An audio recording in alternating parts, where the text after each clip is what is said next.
Buenas tardes. Voy a introducir el teorema del cambio de variables, que es uno de los resultados más importantes del curso. Para ello voy a hacer primero una explicación de un ejemplo en dimensión 2 que creo que puede ilustrar el resultado general. Planteémonos un problema.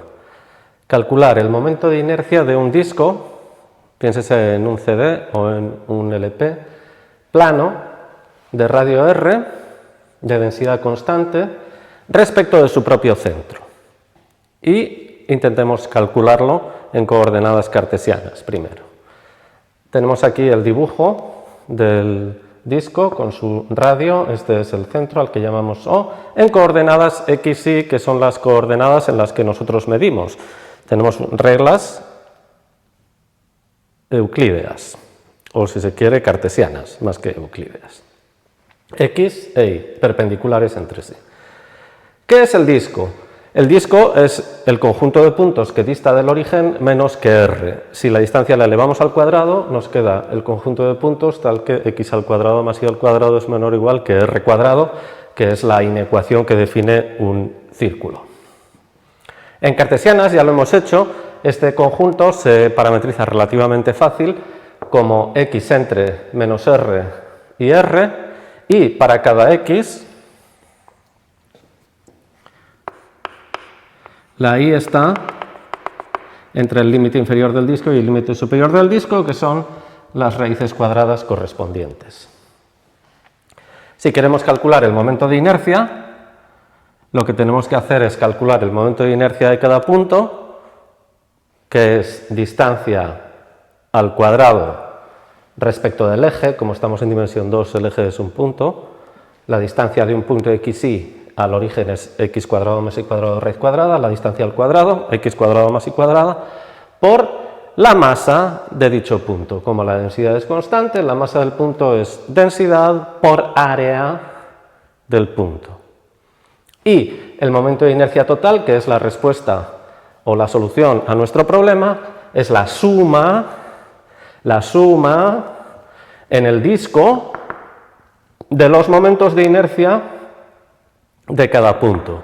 Así que es la suma en el disco de x cuadrado más y cuadrado mu de x de y. Y ahora podríamos aplicar el teorema de Fubini con esta parametrización y terminar. Y ya está. Este problema realmente no es muy complicado en coordenadas cartesianas porque solo hay dos variables. Sin embargo, la descripción de un disco es mucho más fácil en coordenadas asociadas o ajustadas o preparadas para hablar de ángulos y de distancias, lo que se llaman coordenadas polares. Si llamamos ρ, esta letra es ρ, no es una p, ρ, a la distancia de un punto al origen, y llamamos θ al ángulo que forma el vector director del punto con el eje OX, tenemos un plano de coordenadas ρ y θ, dos coordenadas, y una aplicación, una transformación que lleva un punto de coordenadas ρ, θ, cualquiera, a un punto xy, que como todo el mundo sabe es la variable x vale x ρ por el coseno de θ y la variable y vale ρ por el seno de θ. Esto se llaman coordenadas polares.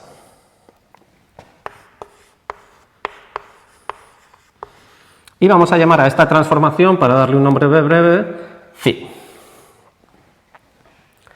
Fijaos que esto y esto no es más que el disco, el mismo disco de radio R, lo único que lo estamos describiendo de distinta manera. En lugar de decir los puntos del plano XY que cumplen estas dos condiciones, lo que estamos diciendo es las distancias en el plano, en el conjunto de distancias, que son menores que R. Y los ángulos van de 0 a 2π, que es toda la abertura que tiene el plano.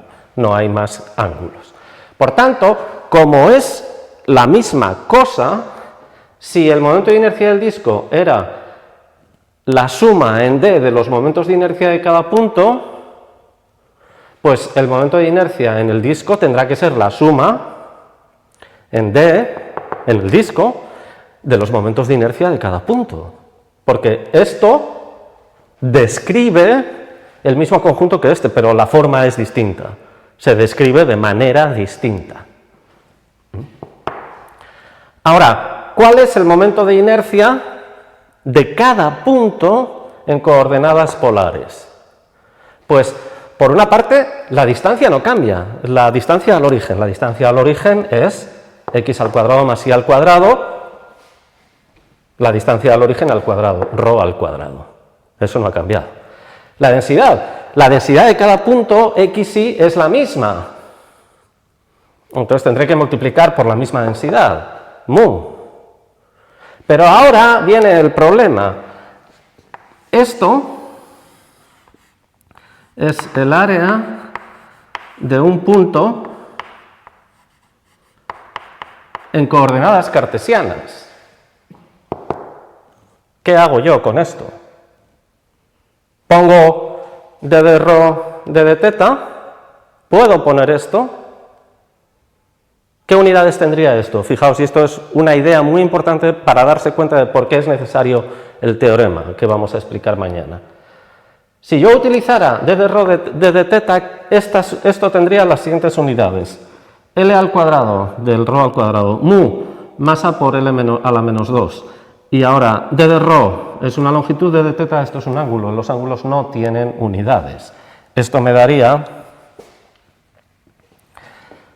m, L. Pero un momento de inercia, como bien sabéis, tiene L cuadrado por m en unidades. Así que no puede ser esto. Vamos a ver qué es lo que pasa. Hagamos un estudio punto a punto de esta transformación.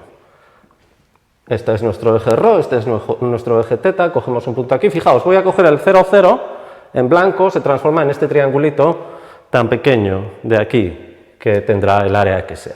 Vamos a coger un punto general, ρ, teta. Y vamos a hacer el área de este puntito general, ρ, teta. ¿En qué se convierte cuando yo lo llevo aquí, al x, y? Hagamos zoom. Tengo un punto ρ, teta, y cojo,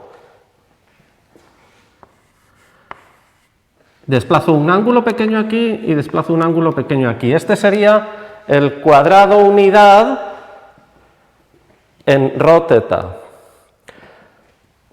Lo transformo aquí, en este cuadrado. ¿Este cuadrado será de tamaño dx, dy? Eso es lo que hay que ver, realmente. O eso es lo que queremos estudiar. ¿El área de este cuadrado se corresponde con un área dx, dy? Pues, ¿cómo se calcula un área? Necesitamos calcular este vector y este vector. Este vector, phi de ρ, teta, y este es phi de ρ, teta más d de teta. Este punto ha venido aquí, mientras que este punto ha venido aquí.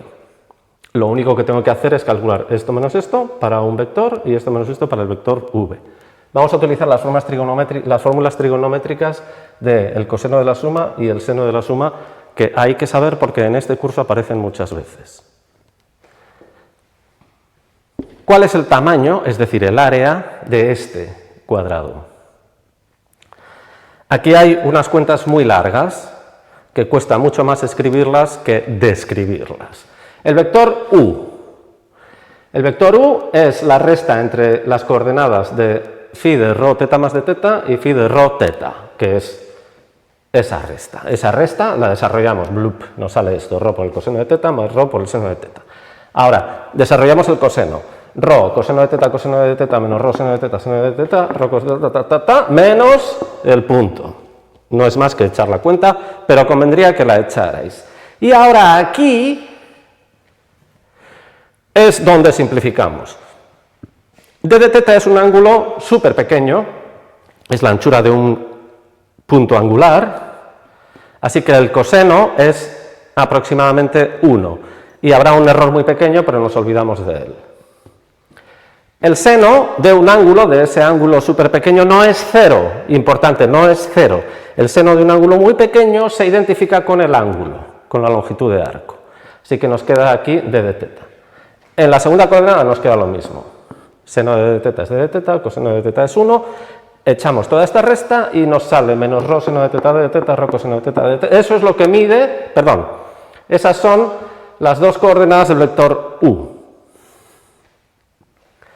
El vector v, este es más sencillo porque el rho más d de teta, cuando lo sustituimos aquí, sale el d de teta de factor común, echamos toda la cuenta y nos queda d de rho coseno de teta, d de rho seno de teta. Cuenta que, insisto, convendría que echarais vosotros.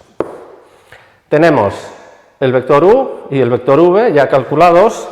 ¿Cuál es el tamaño de este rectángulo? Lo he pintado como un cuadrado, pero realmente es más bien un rectángulo infinitesimal, este de ahí. ¿Cuál es el tamaño? ¿Cómo se mide el área de dos vectores planos? Con su determinante. El determinante de estos dos vectores es menos rho d de teta, menos rho d de rho d de teta. Es decir, que el área es un número positivo, es rho d de teta. Fijaos que, por tanto, donde nosotros teníamos x cuadrado más y cuadrado mu de x de y, yo no puedo escribir rho cuadrado mu d de rho d de teta porque cada vez que yo tome aquí un cuadrado infinitamente pequeño, de anchura d de teta aquí, de anchura d de rho aquí, se me va a dilatar o a contraer, si rho es menor que 1, se me va a dilatar, a expandir o a contraer, según diga rho. Es decir, esto, que ocupa un área que sería el área unidad en coordenadas rho teta, no me sirve como medida del área de un punto, sino que tengo que multiplicarla por rho. Rho al cuadrado mu y rho de teta. Este es el área real aquí de un punto aquí. Por tanto, la fórmula que nos queda para esto es, borro lo antiguo,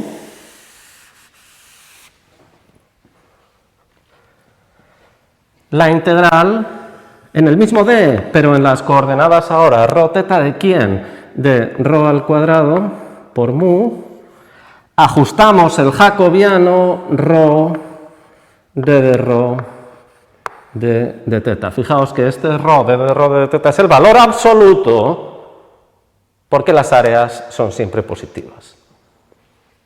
Esto es lo que intentaremos ver mañana con más detalle. Muchas gracias por vuestra atención.